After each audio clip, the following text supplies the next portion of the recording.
In 1995, a physicist walked into his lab and never came out. His car stayed in the driveway. His coffee stayed on the desk. Still warm, 29 years later, he walked into a police station in the same town. He looked exactly the same age. This is the story nobody can fully explain. And by the end, you may not be able to explain it either. It was a cold night in October 1995. The town was small. Everyone knew everyone, and everyone knew Daniel Reyes. Daniel was not famous. He was a quiet man. He taught physics at a small college. He kept to himself, but his neighbors say he was kind. He waved at people. He fixed his own fence. He seemed normal in every way. Except for one thing. Daniel had a workshop behind his house. Nobody was allowed inside. Not his neighbors, not his students, not even his own brother. For 3 years, Daniel worked in that workshop almost every night. Lights stayed on until dawn. Strange sounds came from inside. Some neighbors said it sounded like humming. Others said it sounded like static, the kind you hear on an old radio.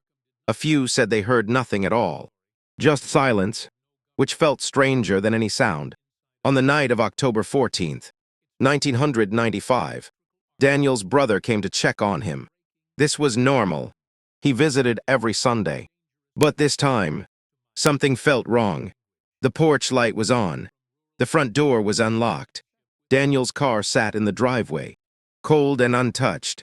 Inside the house, a cup of coffee sat on the kitchen table. It was still warm, but Daniel was gone. His brother searched the house first. Nothing seemed missing. His clothes were still in the closet. His wallet was still on the dresser. Even his glasses, which he needed to see clearly, were sitting on the nightstand. Then his brother walked to the workshop. The door was open. This had never happened before, not once in 3 years. Inside, the room looked like it had been abandoned in the middle of something important. Papers were scattered across a metal table. Wires ran along the floor like veins. In the center of the room stood a large machine, taller than a man, wrapped in cables and strange coiled metal. It was humming softly. Then, as his brother watched, it stopped. Daniel was never found that night. Police searched the woods nearby. They searched the roads. They checked train stations and bus stops for miles around. There was no trace of him. No footprints. No signs of struggle. No goodbye note. For weeks, the case made local headlines. A missing physicist. A locked workshop. A machine nobody understood. Then, slowly, the story faded. Investigators moved on. Daniel's brother eventually sold the house. The machine was seized by authorities and quietly stored away. Its purpose still unknown. Nobody expected to hear the name Daniel Reyes again. But 29 years later, in that same small town, a man walked into the local police station. He gave his name. He gave his old address. And when the officer looked up from her desk, she froze. The man standing in front of her looked exactly like the photo in a cold case file from 1995. Not older, not aged, exactly the same. To understand what happened to Daniel Reyes, we have to go back further. We have to look at what he was building in that small wooden workshop. Alone, night after night, Daniel was not a famous scientist. He worked at a small college. He taught basic physics classes to first-year students. On paper, his life looked ordinary, but people who knew him say he was obsessed with one idea. He believed time was not fixed. He believed it could bend. This was not a new idea. Scientists have studied time for over 100 years. Einstein showed that time moves differently depending on speed and gravity. Astronauts on the space station age slightly slower than people on Earth. This is proven. This is real science. But Daniel wanted to go further. He believed time could be folded, not just slowed. He believed a person could jump from one point in time to another, skipping the years in between. Most scientists who study this idea keep it as theory. It stays on paper. It stays in equations. Daniel did not want to keep it on paper. Former colleagues say he became distant in his last 2 years at the college. He stopped attending faculty meetings. He turned down a research position at a bigger university. He told one coworker that he was, quote, close to something no one would believe. Nobody knew what that meant. Not then. After Daniel disappeared, investigators searched his workshop. What they found was strange, even for trained officers. The machine was large, almost the size of a small car standing on its end. Thick cables ran from it to a generator outside. Copper coils wrapped around a center chamber, just big enough for a person to stand inside. There were no user manuals, no blueprints signed by any company. Every part seemed to be handmade, built piece by piece over years. Engineers who examined it later said the design did not match anything in existing technology. Some called it impossible. Others called it incomplete, a machine that could never actually work. But there was one detail that unsettled investigators the most. The chamber inside the machine was warm when they found it. Not hot, not cold, warm, like it had just been used. The machine was eventually moved to a government storage facility for further study. Reports about its function were never made public. When journalists later requested information, most of it came back redacted, blacked out, sealed under research protection laws.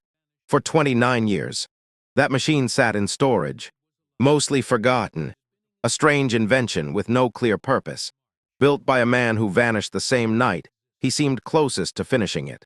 Then, in 2024, an official at that storage facility received an unusual phone call. A man was asking questions about a machine built decades ago. He knew details only the original builder would know. The official asked for his name. The man on the phone said, "Daniel Reyes. I built it. I need to see it again. If you value deep investigations like this, consider subscribing." The officer at the front desk that afternoon was Sergeant Alina Cho. She had worked at the station for 6 years. She had never touched the Reyes case. It happened long before she was born. A man walked in around 3 p.m. He was calm, polite. He asked to speak with someone about a missing persons report. This was not unusual.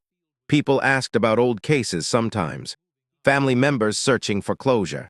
But when Sergeant Cho asked for his name, the room seemed to shift. "Daniel Reyes," he said, "I disappeared in 1995.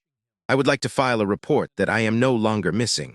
Cho remembers thinking it was a joke, or maybe a confused elderly man mixing up decades. But when she looked at him closely, something did not add up. If Daniel Reyes were alive today, he would be in his early 70s. The man standing in front of her looked no older than 40. She pulled the old case file, more out of procedure than belief. The photograph inside showed a man with short, dark hair, sharp eyes, and a small scar above his left eyebrow. The man in front of her had the same short, dark hair, the same sharp eyes, the same small scar above his left eyebrow. Fingerprint records confirmed it within hours. The prints were an exact match to Daniel Reyes, physicist, missing since October 1995. News of the case spread quickly through the department, then through the town, then far beyond it. A man vanishes for 29 years and returns without aging a single day. It sounds impossible, and yet the fingerprints did not lie. Daniel was taken in for questioning, not as a suspect, but as the center of one of the strangest missing person cases the state had ever seen. He answered basic questions calmly. He confirmed his birth date. He confirmed his old address.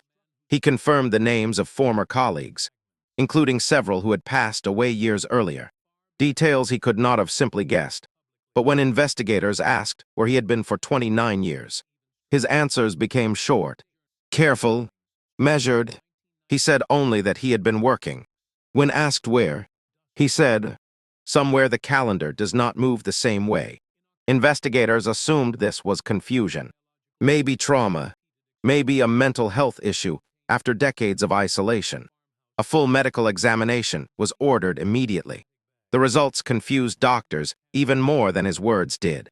Daniel's body showed no signs of aging beyond his late 30s.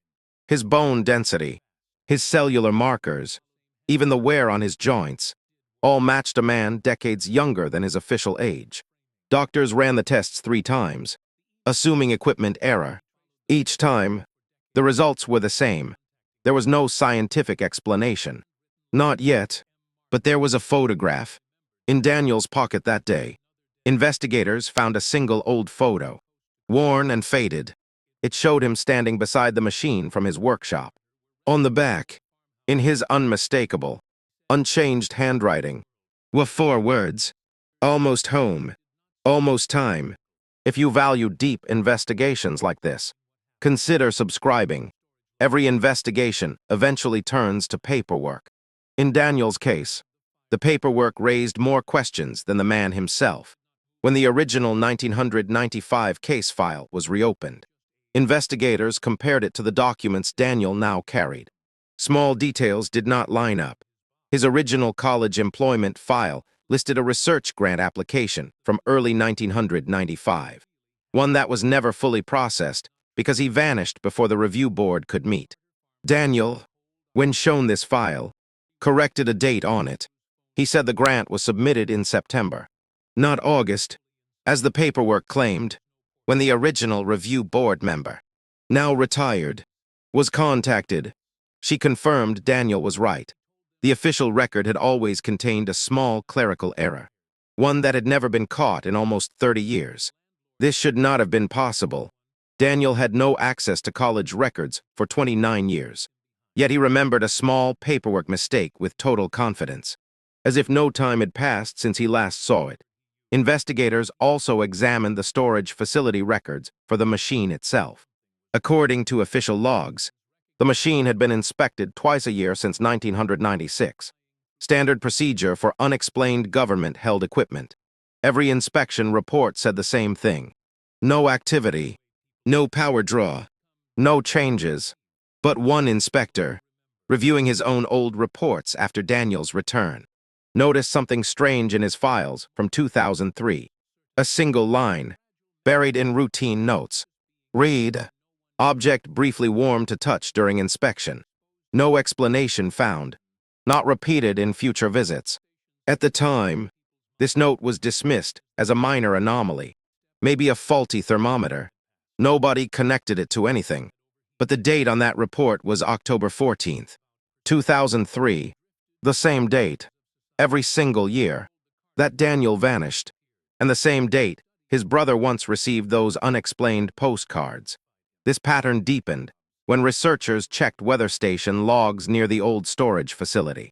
On multiple October 14 THS over the decades, sensitive equipment nearby recorded brief, unexplained electromagnetic spikes, small enough to be dismissed as instrument error at the time, but consistent enough, year after year, that many now believe they were connected to whatever state the machine existed in during those years.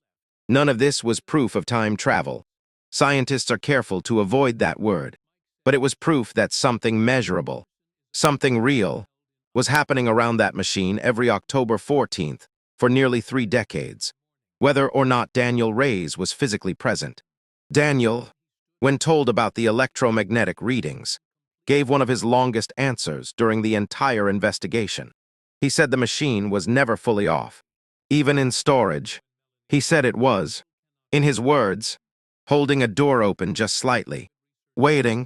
When asked what the door led to, he did not answer. Instead, he asked for something himself. He requested to see the missing final page of his research notes. The page investigators did not have. The page he claimed to be carrying with him. He said only one thing about it before falling silent again. That page is the only reason I came back. This is the question that remains, even now, at the center of the Daniel Reyes case. Not because there is no answer, but because every possible answer leads to something stranger than the last. 3 months after his return, Daniel agreed to one final interview with a small research team, including a physicist and a government-appointed investigator. It was the most he ever revealed about his disappearance. He said the machine was never meant to move a person through time in a single instant. He said his early theory was wrong in one important way. Time did not bend around a traveler like a door swinging open. Instead, it separated, like 2 roads splitting apart, running side by side but no longer touching. Daniel believed that on the night of October 14th, 1995, He did not travel forward or backward.